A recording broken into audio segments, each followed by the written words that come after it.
Halo, balik lagi sama gue Joko. Kita masuk Cybercast selanjutnya ya. Izin share screen dulu. Hmm, kita masuk Cybercast 19. Dia. Oke. Cybercast 19 kita kali ini judulnya adalah Open SSL versi 2 Man in the Middle Vulnerability. MITM Vulnerability gitu ya. Secara sederhana ini adalah sertifikat. Jadi pengiriman berbasis HTTP yang dia itu di encrypt gitu ya. Nah, ketika dia tidak di encrypt, ya bisa dibaca datanya. Atau bahkan di encryptnya dia lemah, maka dia juga bisa di-decrypt oleh pihak yang tidak bertanggung jawab. Dalam konteks ini adalah hacker gitu ya. Kita masih menggunakan tools yang sebelumnya yaitu SIM Wazoo. Ini tampilannya ya, alatnya. eh Kemudian ini terbukti dari apa? Dari IP yang malicious. Event ini menunjukkan bahwa attacker mencoba melakukan eksploitasi atau pengujian kerentanan pada protokol SSL lama, SSL versi 2, terhadap layanan HTTPS port 443 di server target, dengan tujuan mengecek apakah server masih mendukung enkripsi yang lemah, sehingga dapat dimanfaatkan untuk serangan man in the middle, MITM, atau dekripsi traffic. Ya, dekripsi traffic tadi ya. Jadi kan kalau defaultnya HTTP misalnya ya, ya dia nggak dienkripsi sehingga datanya ya udah kebuka begitu aja. Begitu di HTTPS datanya dienkrip. Nah, tetapi kalau data yang dienkrip itu masih pakai SSL yang lama, ya dia si attacking bisa ngelakuin decrypt. Decrypt itu artinya mengubah data yang tadi tidak mudah dibaca menjadi lebih mudah untuk dibaca trafficnya. Aktivitas ini termasuk tahap reconnaissance sekaligus vulnerability probing dan terlihat dilakukan secara masif ratusan kali untuk mengidentifikasi target yang rentan. Namun, dalam kasus ini hanya terdeteksi sebagai alert tanpa indikasi keberhasilan eksploitasi.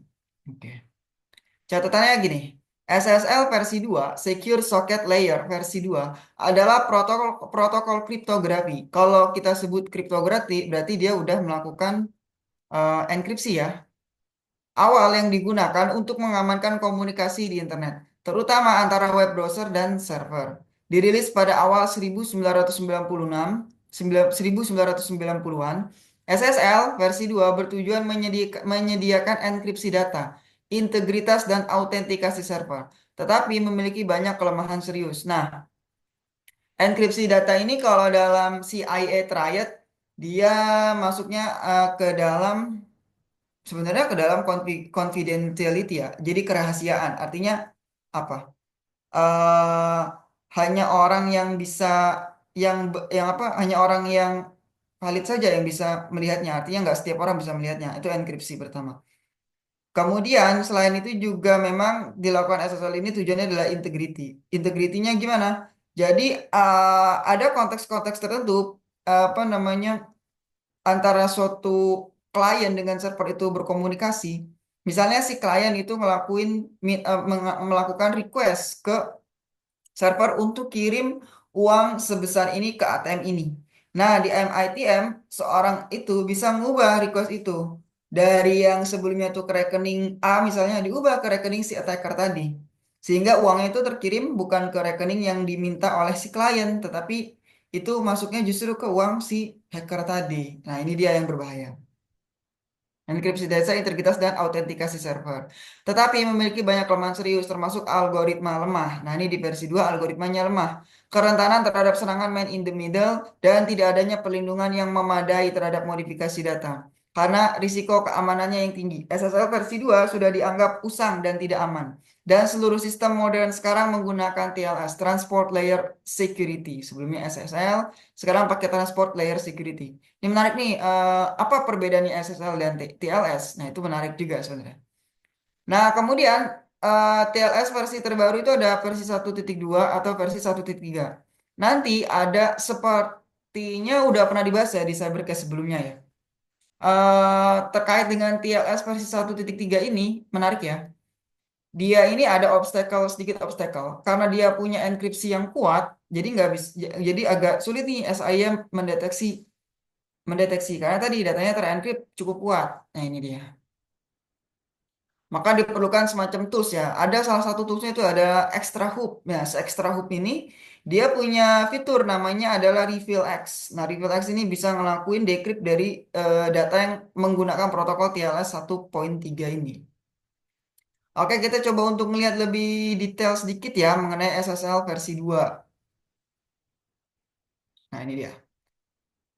Kalau di artikel ini ada strategi untuk mengatasi kerentanan deteksi protokol SSL versi 2 dan SSL versi 3. Strategi perbaikan untuk keamanan web yang lebih baik. Terakhir kali selama analisis dan perbaikan kerentanan BWIP saya membahas penemuan kerentanan web disebut dengan Samba. NX request heap based buffer overflow dan memberikan langkah-langkah perbaikannya. Hari ini saya akan membahas kerentanan lain yang saya temukan. Deteksi protokol SSL versi 2 dan 3. Kerentanan ini diberi peringkat kritis dengan skor CVSS 9.8. Nah, ini dia. SSL versi 2 dan 3 adalah protokol usang dan tidak aman yang digunakan untuk membangun koneksi terenkripsi antar peramban web dan server. Nah, itu dia. Memahami risikonya, risikonya diantaranya adalah serangan man in the middle, penyadapan. Penyadapan ya agak bahaya ya ketika komunikasi itu dilakukan kemudian disadap oleh orang. Jadi orang bisa tahu nih. Kalau man in the middle ini kan konteksnya biasanya dia mengubah komunikasi tadi, misalnya nomor rekeningnya diubah. Kalau penyadapan ini dia hanya ngambil data-data sensitif. Kemudian ada perusakan data melewati autentikasi, serangan penurunan enkripsi. Nah, perbaikannya di antara pertama adalah menonaktifkan SSL versi 2 dan SSL versi 3 pada server dan aplikasi. Konfigurasi server atau aplikasi agar hanya mendukung TLS. Nah, artinya apa? SSL itu ya teknologi lama lah. Kalau TLS teknologi terbaru. Itu dia. Secara sederhana seperti itu ya. Perbarui perangkat lunak, konfigurasi pengaturan keamanan, ganti algoritma enkripsi yang tidak aman. Nah, nih. Hapus dukungan untuk algoritma enkripsi yang lemah seperti RCA dan MD5. Nah, ini memang algoritma yang cukup lemah ya dalam melakukan enkripsi. Misalnya MD5 ini eh, kalau kita bicara hash di MD5 tuh ada collision ya. Ada memang lebih sedikit ya. Nah, yang lebih kuat itu SA, terutama di SA dengan bit yang lebih tinggi gitu ya. Ujian dan validasi. Nah, gunakan alat seperti SSL Left atau TLS Scanner untuk memastikan bahwa SSL versi 2 dan SSL versi 3 dinonaktifkan. Pastikan nih kalau kita bikin ngebangun sebuah aplikasi SSL versi 2 dan SSL versi 3-nya harus dinonaktifkan. Tentu saja pasti juga HTTP nggak boleh aktif juga ya. Jadi HTTPS. Terus ya udah setelah itu dipantau. Nah, itu dia. Secara sederhana artikel itu mau nyampein bahwa SSL bahwa dalam metode komunikasi terenkripsi ada dua, ada SSL dan TLS. Dan SSL tolong untuk dinonaktifkan, diganti menjadi TLS. TLS juga ada versinya. Terus tentu saja yang paling bagus ya versi 1.3, tetapi dia tadi punya obstacle lain gitu ya. Nah, ini adalah lognya. Lognya timestamp di tanggal 1 bulan 4 2026. Kok asalnya dari United States, ini kategorinya informational, actionnya hanya peringatan saja. Memang dia kategorinya masih reconnaissance. Event ini menunjukkan deteksi ancaman berupa potensi serangan man in the middle (MITM) yang memanfaatkan kerentanan SSL versi 2 pada layanan SSL TLS di port 443. Tingkat keparahan dicatat sebagai informational, artinya tidak ada eksekusi langsung, nggak ada eksekusi langsung. Tetapi aktivitas ini bisa menandakan upaya eksploitasi protokol yang sudah usang dan tidak aman. Serangan ini termasuk dalam taktik Mitre Command and Control dan Reconnaissance, dan sistem menandainya dengan aksi alert untuk pemantauan dan mitigasi lebih lanjut. Catatannya, kita fokus pada catatan di man in the middle. Tadi kan ada berbagai macam ya, ada man in the middle, kemudian ada penyadapan. Tetapi memang yang lebih concern di sini adalah man in the middle. Ini seperti di ini nih, di judul alertnya. Kenapa dia sebutannya man in the middle ya, bukan misalnya penyadapan tadi? Nah, man in the middle itu apa sih gitu? Itu adalah jenis serangan di mana penyerang menyusup di antara komunikasi dua pihak, misalnya pengguna dan server tanpa diketahui, sehingga bisa memantau, memodifikasi, atau menyisipkan data dalam percakapan tersebut. Dalam serangan MITM, oh ya, menyisipkan data artinya begini. Misalnya datanya sebelumnya hanya pertanyaan, dia sisipin ada link. Nah, link itu ketika di berbahaya juga ya. Korban biasanya berpikir mereka berkomunikasi langsung dengan pihak yang sah. Padahal semua data melewati penyerang. Contohnya termasuk pencurian kredensial, pengubahan isi pesan, atau pemalsuan sertifikat SSL atau TLS untuk menguping koneksi aman. Serangan ini memanfaatkan kelemahan jaringan atau protokol yang tidak aman seperti SSL versi 2 yang sudah usang. Kita coba lihat ya. Lebih detail mengenai apa sih itu man in the middle gitu ya. Nah, ini dia. Serangan man in the middle, jenis dan contohnya. Serangan man in the middle (MITM) adalah bentuk serangan siber di mana penjahat memanfaatkan protokol berbasis web yang lemah untuk menyusup di antara entitas dalam saluran komunikasi guna mencuri data. Tidak satupun dari pihak yang mengirim email, pesan, teks, atau mengobrol melalui panggilan video menyadari bahwa penyerang telah menyusupkan kehadiran mereka ke dalam percakapan dan bahwa penyerang tersebut mencuri data mereka. Meskipun sebagian besar serangan siber bersifat senyap dan dilakukan tanpa sepengetahuan korban. Beberapa serangan MITM justru sebaliknya. Serangan tersebut mungkin termasuk bot yang menghasilkan pesan teks yang meyakinkan, meniru suara seseorang dalam panggilan telepon, atau memalsukan seluruh sistem komunikasi untuk mengambil data yang menurut penyerang penting dari perangkat eh, targetnya tadi. Jenis industri dan persona yang paling rentan terhadap serangan man in the middle (MITM). Nah, ini dia nih jenisnya nih. 8 tipenya tadi. Pertama ada email hijack, ada IP spoofing, ya ada session hijack, ada AR package positioning, kemudian ada WiFi e-fast dropping, ada DNS spoofing, ada secure socket layer hijacking, dan ada stealing browser cookies. Dia bisa mencuri juga ya. Pembajakan email sesuai namanya dalam jenis serangan ini, penjahat siber mengambil kendali atas akun email bank, lembaga keuangan, atau perusahaan terpercaya lainnya yang memiliki akses ke email, ke data sensitif dan uang, tentu saja ya. Penyadapan WiFi. Dalam penyadapan WiFi, penjahat siber membuat korban terhubung ke jaringan nirkabel terdekat dengan nama yang terdengar sah, namun kenyataannya dengan jaringan tersebut diatur untuk melakukan aktivitas jahat. Jaringan nirkabel tersebut mungkin tampak dimiliki oleh bisnis terdekat yang sering dikunjungi pengguna, atau mungkin memiliki nama yang terdengar umum dan tampak tidak berbahaya. Pemalsuan DNS, pemalsuan sistem nama domain DNS, atau peracunan cache DNS. Pembajakan session, hijacking, pembajakan SSL. Sebagian besar situs web saat ini menampilkan bahwa mereka menggunakan server yang aman. Mereka menggunakan HTTPS, singkatan dari Hypertext Transfer Protocol Secure, alih-alih HTTP, atau Hypertext Transfer Protocol di bagian pertama Uniform Resource Locator URL yang muncul di bila alamat browser. Bahkan ketika pengguna mengetik HTTP atau tanpa HTTP sama sekali, versi HTTPS atau versi aman akan tetap ditampilkan di jendela browser. Ini adalah protokol keamanan standar dan semua data yang dibagikan dengan server aman tersebut terlindungi. Server aman tersebut terlindungi. SSL yang penerusnya. Ya, ini apa yang maksudnya pembajakan SSL? Oh, maksudnya terkait konteks SSL ya. Kalau TLS enggak gitu ya. Kemudian ada ARP. Nah, ada pemalsuan IP tadi, spoofing.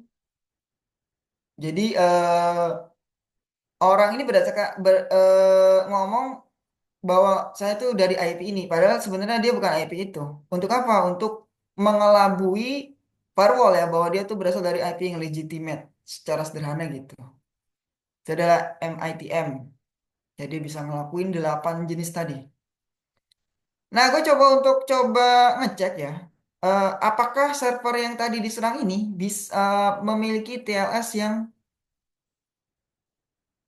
buruk gitu ya,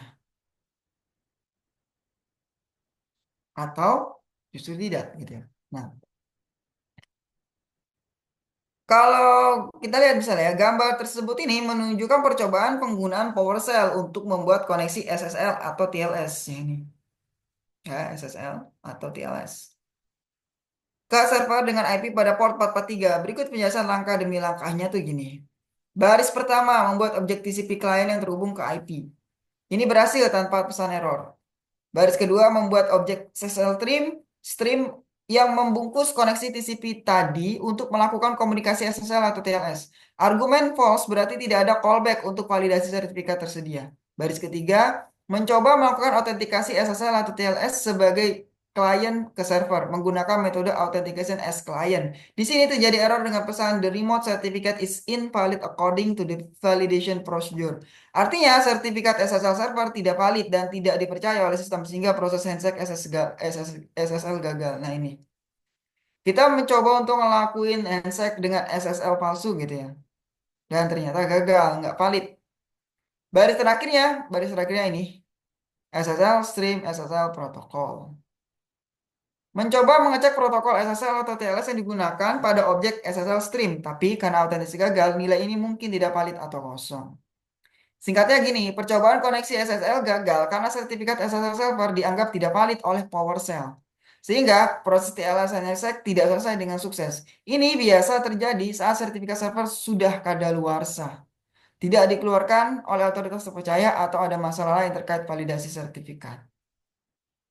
Tuh. Selanjutnya gue coba untuk ngelakuin lebih dalam lagi gitu ya. Lanjutan tersebut menunjukkan pendekatan yang berbeda untuk mengatasi masalah validasi sertifikat SSL saat mencoba koneksi ke server pada port 443 menggunakan PowerShell. Pada awalnya, saat mencoba memanggil SSL stream SSL protokol setelah kegagalan autentikasi sebelumnya, hasil kosong karena koneksi SSL belum berhasil dibangun. Kemudian dibuat objek TCP klien ke alamat dan port yang sama. Dibuat callback function, callback true yang dipasang sebagai remote certificate validation callback pada objek SSL stream. Fungsi ini secara eksplisit mengabaikan validasi sertifikat dengan selalu mengembalikan true. Artinya PowerShell akan menerima sertifikat SSL apapun tanpa memeriksa keabsahan atau kepercayaannya. Setelah itu, koneksi SSL dengan metode Authenticate as Client dijalankan kembali dan kali ini berhasil tanpa error. Karena callback mengabaikan masalah sertifikat. Terakhir, pengecekan SSL protokol mengembalikan TLS 1.3. Nah, ini dia nih. Bahwa artinya koneksi SSL berhasil dibangun dengan protokol TLS versi 1.3. Artinya apa? Secara sederhana, si server ini sudah menggunakan versi TLS versi 1.3. Kesimpulannya gini, dengan menambahkan callback validasi sertifikat yang membypass pengecekan, koneksi SSL dapat berhasil dilakukan walaupun sertifikat server tidak valid secara formal. Protokol yang dipakai adalah TLS 1.3 yang merupakan versi TLS terbaru dan aman. Namun, mengabaikan validasi sertifikat risiko terhadap serangan man in the middle karena sertifikat yang tidak terpercaya tetap diterima. Gitu. Secara sederhana, dia udah menggunakan TLS versi 3, tetapi dia mengabaikan. Kalau di sini sebutnya adalah mengabaikan validasi sertifikat. Ya, mengabaikan validasi sertifikat. Nah, itu dia. Problemnya gitu. Itu aja sih sebenarnya. Jadi, penggunaan TLS versi 3 itu, TLS versi 1.3 itu juga penting untuk melihat nih, apakah penerapannya itu tepat atau belum. Jadi jangan hanya sekedar, oh yang penting ini udah TLS versi 3. Nggak gitu ya. Nah, gue coba untuk kaji lebih dalam alat-alat yang digunakan untuk ngeliat nih security patch ya, patchnya ya. Ada pakai JFI, ada SolarWinds, ada Kaseya, ada Flexera, ada Ivanti, ada Manage Engine. Nah, kita coba lihat ya satu-satu. Nah, ini dia. Si GFI.ai dia punya patch management audit checklist by JFS Software. Jadi dia ada checklistnya, semacam checklistnya. Ini tentu saja berbayar. Dia checklist nih ada inventory all network asset. Kemudian ada establish a patch management policy. Kemudian dia monitoring statusnya dari semua aplikasi. Kemudian dia selalu menguji patchnya. Patchnya diuji. Kemudian dokumen all patch. Dia bikin dokumen juga dan dia deploy patchnya. Nah, ini janjinya si GFI software ini ya. Kalau kita gunain toolsnya dia nih. Oke. Dia menarik. Dia ya apa ya, formal banget ya. Ada inventory all, establish patching, ya, dan management policy. Tapi nanti ada yang menarik nanti kita lihat coba. Ini ada SolarWinds. Dia manajemen patch keamanan, dia periksa pembaruan, terus mencegah kegagalan patch, kontrol penyebaran patch, patchnya bisa menyebar juga ya, jalankan laporan. Terus dia juga membuat laporan juga sama seperti yang tadi ya. Nah, tampilannya kira-kira begini nih, dia punya patch manajernya. Dia juga bakal menghasilkan apa tadi namanya report ya. Nah, ini contohnya ya. Misalnya adalah ini misalnya Adobe Flash Player 32 bit. Nah, ini dia ada not missing update. Ini nggak terupdate gitu ya. Ada security update juga dan seterusnya gitu ya. Secara sederhana, tapi dia lebih menarik kalau menurut saya daripada JFI. Kecenderungannya lebih menarik aja sih sebenarnya tampilannya. Kemudian kita lanjut ke ada KC ya. Endpoint Management Solution. Nah, dia gimana? Nah, dia punya platform namanya KC ya. Dia Remote Monitoring and Management RMM. Kalau dia di sini klaimnya dia bikin 75% cost per endpoint saving. Kemudian ada 32% saving post profit fuel, tapi kita lebih fokus ke yang endpoint ini nih ya. Dia katanya sih berhasil menghemat 75% gitu ya. Overcome the challenge of modern endpoint management. Nah, ini dia tampilan-tampilannya. Dia ada ransomware status, ada Windows patch status, ada alert by priority, kemudian ada software management status, ada Dato EDR, ada offline device based device type. Jadi ada platform sendiri ya, yang kayaknya kalau ngeliat dari ini dia adalah web. Berbeda dengan yang tadi kelihatannya apps ya gitu. Ini adalah Kaseya. Ya masih cenderung biasa aja, dia cuman platformnya mungkin sedikit lebih menarik aja gitu ya. Nah, ini adalah Flexera. Di Flexera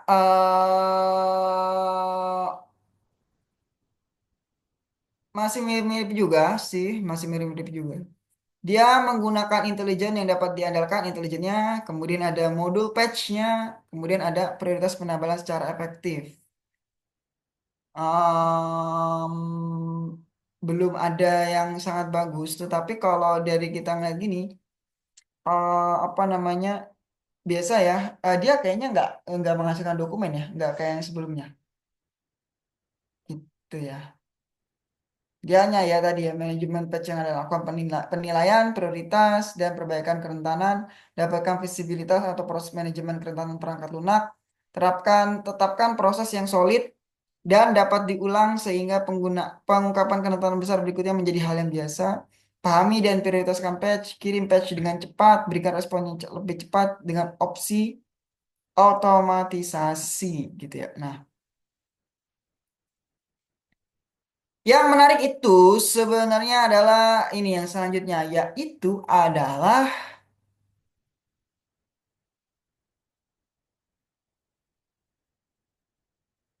Ivanti. Nah, si Ivanti itu dia nggak mau ngelakuin patch itu berdasarkan CVSS, tetapi dia menggunakan VRR. Nah, ini dia. Ini value ya, saya kira value dari dibandingkan dengan tools yang lain. Si Ivanti ini menggunakan VRR. Nah, ketahui secara pasti kerentanan mana yang perlu Anda tambal dan yang sama pentingnya mana yang tidak dengan VRR. Tidak seperti CVSS, skor VRR memperhitungkan ancaman, bukan hanya tingkat keparahan dan berubah berdasarkan konteks ancaman dunia nyata untuk memberi Anda penilaian akurat tentang setiap kerentanan di lingkungan Anda. Nah, itu dia. Dan ini udah dipatenkan nih kalau di sini. Manajemen patch yang dipatenkan. Nah, nih VRR. Ya, kelebihan si Fanti itu ada VRR. Nah, di sini sih belum terlalu detail lagi ya mengenai si VRR gitu ya. Tapi yang pasti kalau misalnya dibandingkan ini CPSS dan VRR, kadang sebenarnya kritikalnya tinggi banget si CPSS, padahal di VRR-nya dia cuman mungkin lebih sedikit gitu ya.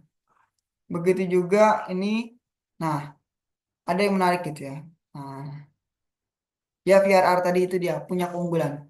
Selanjutnya ada manage engine, ini masih biasa aja sih, dan tapi mungkin dia agak lebih lebih cukup apa ya, cukup berpengalaman lah ya terkait manajemen patch tadi. Dia menggunakan Patch Manager Plus. Nah, kelebihannya dia ya dia punya aplikasi Android ya.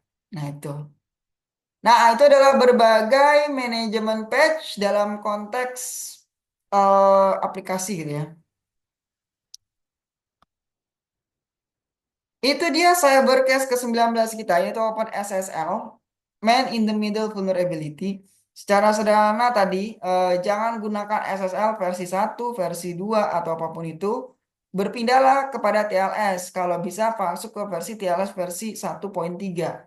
Walaupun tentu saja nanti ada obstacle di mana SIM atau tools-tools seperti network traffic itu dia agak kesulitan untuk melakukan decrypt karena tadi TLS versi 1.3 tadi agak lebih kuat ya enkripsinya. Nah, memang ketika keamanan meningkat, maka kita perlu effort juga yang lebih lebih tinggi juga. Walaupun itu juga nggak memastikan keamanan ya pada aplikasi kita juga gitu.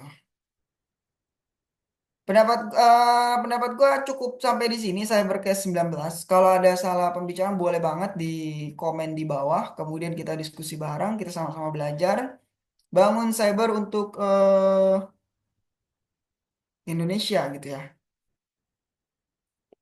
Thank you banget. Boleh banget kalau seandainya ada mau diskusi klik klik klik di link yang udah tersedia di bawah gitu ya. Thank you, sampai jumpa.